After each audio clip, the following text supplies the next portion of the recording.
Hello everyone, my name is Jonathan Parker.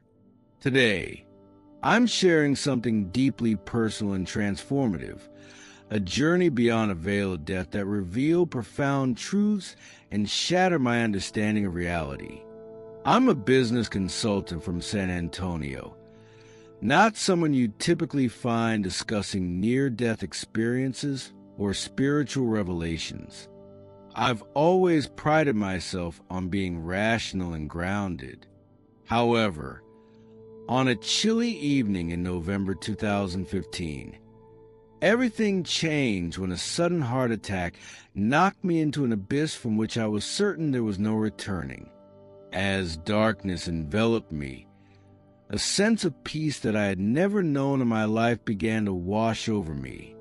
It was a tranquility so profound that all my fears and the pain from moments before simply melted away.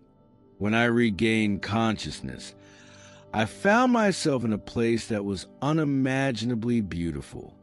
The light there wasn't like anything we see on earth. It was purer, somehow soft yet all-encompassing.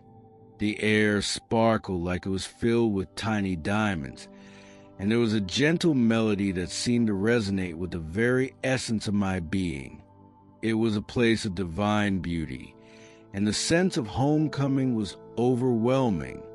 As I stood there, trying to comprehend my surroundings, a figure approached me. It was Jesus Christ. Though no introduction was needed, his presence was as real and as vivid as the air I breathed. His appearance radiated pure light, and his eyes were filled with an infinite warmth and understanding. I fell to my knees, overwhelmed by emotion, tears streaming down my face without restraint. He gently touched my shoulder and encouraged me to stand, saying softly, "Rise, Jonathan. There is much to discuss, and your time here is short."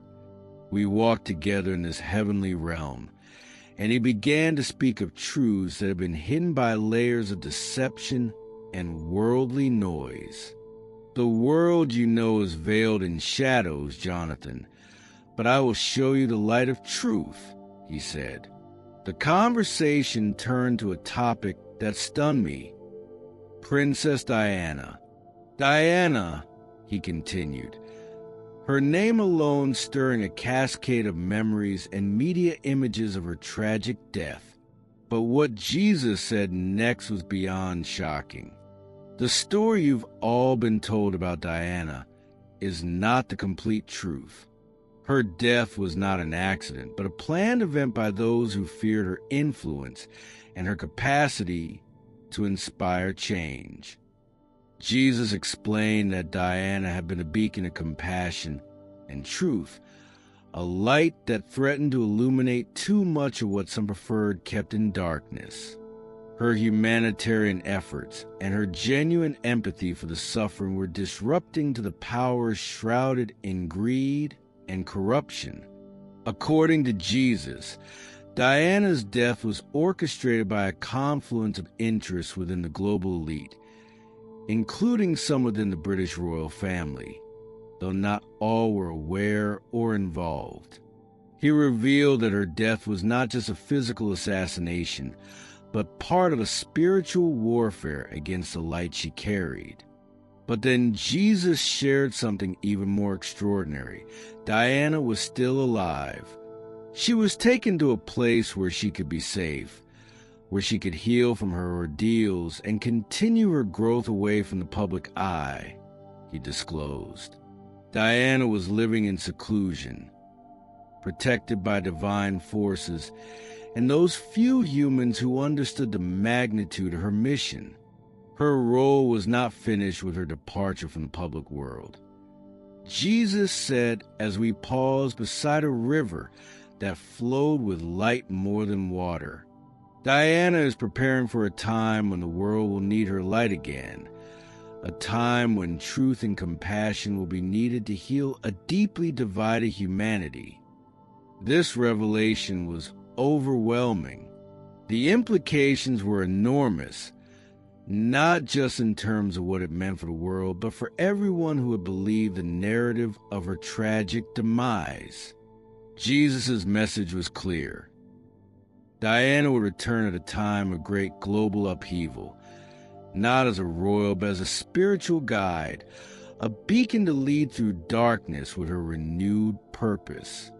As we continue to walk through the celestial landscape, Jesus spoke of the preparations for her return and the signs that would herald this monumental event. Her coming will be preceded by signs in the world, signs of turmoil but also a hope. Those who are attuned will recognize these and understand that a profound change is imminent. He then turned to me, his gaze piercing yet filled with compassion. Jonathan, you are to share what you have learned today. Not all will believe, and some will reject your testimony outright, but you must plant the seeds of truth. Your role is not to convince, but to offer a possibility for those who seek understanding beyond what they see. As our conversation neared its end, I felt a pull, a calling back to my body that I could no longer resist. Jesus placed his hand on my shoulder once more, imparting a sense of peace and purpose. Go back and live with this truth. Let it guide you and inspire others. The path won't be easy, but it is yours to walk, and you will not walk it alone. I awoke in a hospital bed, surrounded by the beeping of machines and concerned faces of medical staff. Despite the clinical surroundings, the peace and clarity I had experienced in that divine realm stayed with me. I knew what I had to do. I had to share the incredible truths revealed to me, no matter how they might be received. As I left the hospital, the reality of my experience weighed heavily on me. The knowledge imparted by Jesus wasn't just profound, it was revolutionary. I knew that sharing it would be met with skepticism, disbelief, and possibly even ridicule. Yet, there was a fire within me, a burning conviction that what I had learned must be shared, no matter the consequences. In the weeks that followed, I began to document everything Jesus had told me. I wrote in detail about the ethereal realm I had visited, the conversations with Jesus, and the shocking revelations about Princess Diana. As I wrote, I realized that my perspective on life and my priorities had shifted dramatically. The corporate world, which once consumed all my time and energy, now seemed trivial in comparison to the mission I had been given. Determined to share my story, I started by speaking at small community gatherings. Initially, the reactions were mixed. Some listeners were intrigued and wanted to learn more, while others dismissed my story as a hallucination induced by my medical crisis. Despite the mixed reactions, every time I spoke about Diana's return and her role as a spiritual guide, I could see a spark of hope in the eyes of some individuals. It was clear that this message, however unbelievable, resonated with a deep, often unspoken, longing for truth and justice in the world. As my story began to gain traction, I was invited to speak at larger events, spiritual conferences, talk shows, and even religious gatherings. The more I shared, the more I found others who had experienced similar revelations or who had intuitively felt that there was more to Diana's story than the public knew. Together, we began to form a community, a network of believers who felt called to prepare for her return. One evening, during a particularly large conference, I shared about the spiritual battle surrounding Diana's life and death.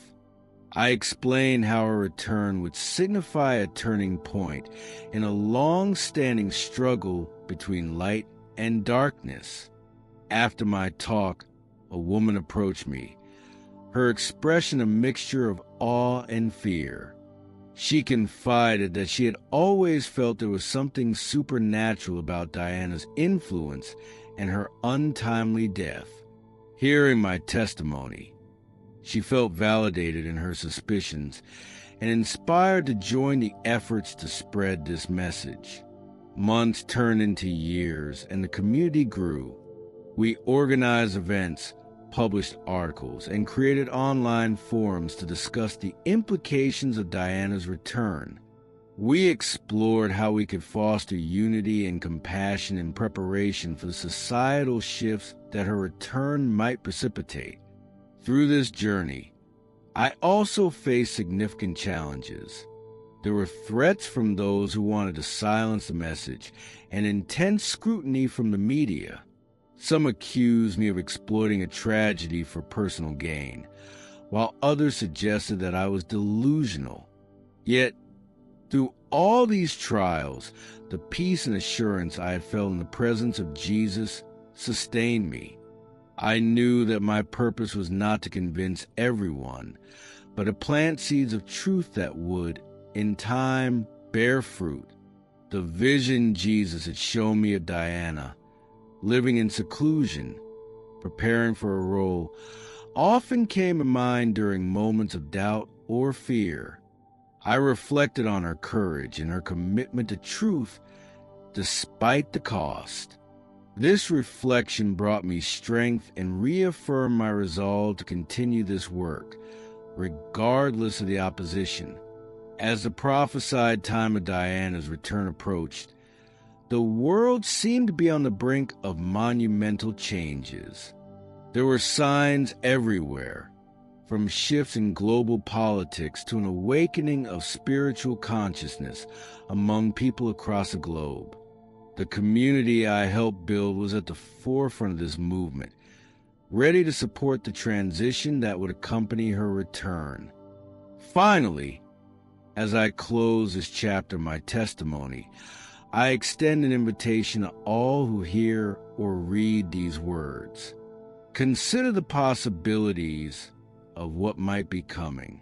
Reflect on the role you wish to play in a world that is on the cusp of profound transformation. The return of Princess Diana, as a symbol of light and truth, is not just an event to be observed, but a call to action for each of us. It is a call to stand for truth, to promote healing, and to embody the change we wish to see in the world. Thank you for taking the time to hear my story. Whether you believe it wholeheartedly or view it with skepticism, I hope it inspires you to seek your own truths and pursue them with courage and conviction. May we all be ready to embrace the light and the challenges it brings.